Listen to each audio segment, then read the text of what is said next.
ایک آخری بات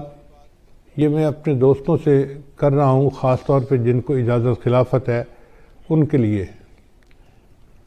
کہ کتابوں میں نے پڑھا ہے یہودیوں کے اندر جادو بہت زیادہ ہے۔ یعنی وہ جو فرعون کے دربار میں جادوگر اسلام لے آئے تھے، مسلمان ہوئے تھے، موسیٰ علیہ السلام پہ ایمان لے آئے تھے، تو اس سے پتہ چلتا ہے کہ جادوگر قوم میں شامل ہو گئے تھے۔ ویسے بھی سلیمان علیہ السلام کے زمانے میں جنوں سے لوگ جو ہے وہ جادو سیکھتے تھے، تو یہودیوں میں جادو بہت رہا ہے اور یہ جادو آج تک ہے۔ یہودیوں میں کچھ لوگ ہیں جو اسی پہ زندگی گزارتے ہیں اور اس کا نام ہے قبالہ۔ جیسے ہمارے دین اسلام میں نا تصوف، کہ کچھ لوگ روحانیت کو بنانے کے لیے پوری زندگی خانقاہوں میں رہتے ہیں، محنت کرتے ہیں، بیعت ہوتے ہیں، تو دین اسلام میں جس طرح تصوف ہے، یہودیوں میں اس کے مقابلے میں قبالہ ہے، اور قبالہ جادو کو کہتے ہیں،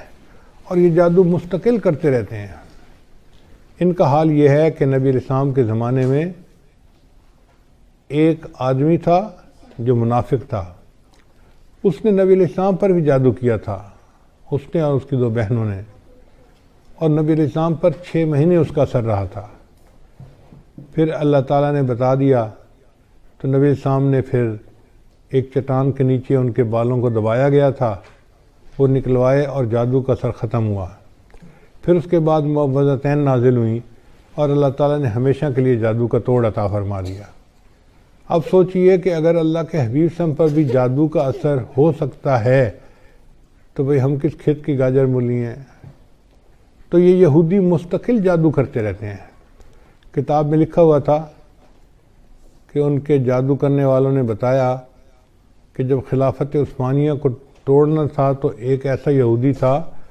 کہ جس کو مستقل انہوں نے جادو کے لیے بٹھا دیا تھا۔ جب تک خلافت عثمانیہ ٹوٹ نہیں گئی وہ اپنی جگہ سے ہلتا نہیں تھا۔ یعنی اس کی مثال ایسے ہے کہ جیسے ذیلی جماعت والے گشت کے لیے نکلتے ہیں نا، تو ایک جماعت کو ذکر کے لیے بٹھا جاتے ہیں، بھئی جتنی دیر ہم گشت کرتے رہیں گے آپ اللہ اللہ کرتے رہنا، برکت رہے گی۔ یہودیوں کا یہی حال ہے کہ وہ جب کوئی کام کرنا چاہتے ہیں تو کسی کو جادو کے لیے بٹھا دیتے ہیں۔ تو اگر وہ جادو کے لیے اس طرح بٹھا دیتے ہیں اور کرتے رہتے ہیں تو اس وقت جو روحانیت کے میدان میں آگے بڑھنے والے لوگ ہیں ان کے اوپر ذمہ داری عائد ہوتی ہے کہ وہ ان کے جادو کا توڑ کریں، اور ان کے جادو کا توڑ 2 ہی طریقوں سے ممکن ہے۔ ایک تو جو حفاظت کا ہزار بتایا گیا ہے، اپنے اوپر بھی کریں، پوری امت مسلمہ کے مسلمانوں پر کریں،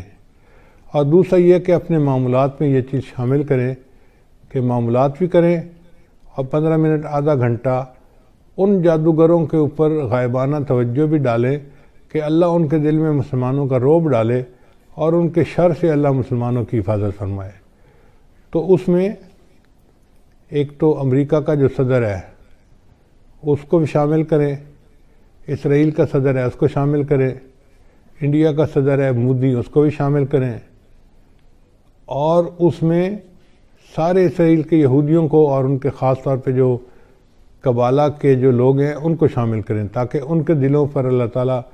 مسلمانوں کا رعب بٹھائے اور ان کے شر سے اللہ تعالیٰ مسلمانوں کی حفاظت فرمائے۔ یہ ایک عمل ایسا تھا جو ابھی میرے علم میں آیا کہ اس کو کرنا ضروری ہے، اس لیے میں نے بتا دیا کہ خلفاء حضرات خاص طور پر اس بات کو سمجھیں اور